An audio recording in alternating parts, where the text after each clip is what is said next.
The last couple of months have turned out to be great for the Australian men's test team. They defeated India in the Border Gavaskar Trophy 3-1 and now they have continued their winning momentum against Sri Lanka in the opening test of the two-match series in Galle. So let's just see what were the records that were created and broken during Australia's massive win over Sri Lanka.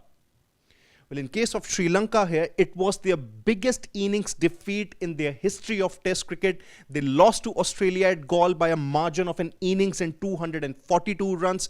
Before this, they had lost to India at Nagpur in 2017 by a margin of an innings and 239 runs. But now this loss to Australia stands number one in the list.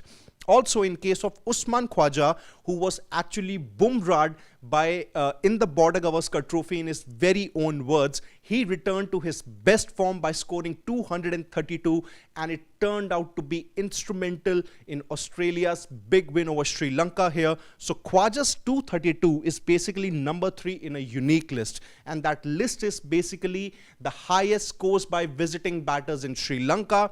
Number 1 is Chris Gayle with a score of 333 against Sri Lanka at the same venue in 2010. Then Stephen Fleming, the former New Zealand captain, he occupies the second spot by a score of 274 in Colombo in 2003. And now Australia's Usman Khawaja, he stands third in the list with a score of 232.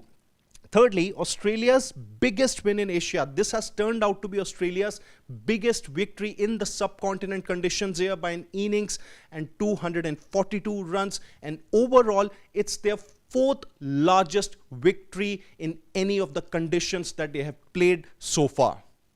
Well, moving on, Steve Smith has also entered an elite list by completing 10,000 runs in Test cricket. He has now become the 4th Australian to complete the landmark here. He's only behind Alan Border, Ricky Ponting and Steve Waugh, and all three of them were also the former captains of the Australian men's cricket team. They achieved this feat when they were the captains, and so did Steve Smith, because he is the captain in the Sri Lanka series because Pat Cummins is resting, and that's how Steve Smith got to this record. And last but not the least, Australia have equaled Pakistan's record at Galle, which means that before this Australia's victory over Sri Lanka, Pakistan had achieved a total of 4 wins in Galle, and now Australia, after their win against Sri Lanka, they have also achieved a total of 4 wins at the venue, and they have now equaled Pakistan for the most wins by a visiting team in Galle.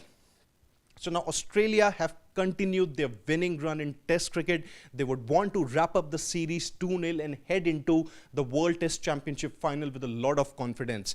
And this is one thing that South Africa would really be wary of, because Australia currently aren't really at full strength. They don't have Pat Cummins, they don't have Mitchell Marsh, they also don't have Josh Hazlewood. So when they truly return, it's going to be a massive test for South Africa in the WTC final that's going to take place later this year in June 2025. But now, as of now, Australia would want to focus on the second test and make it a clean sweep.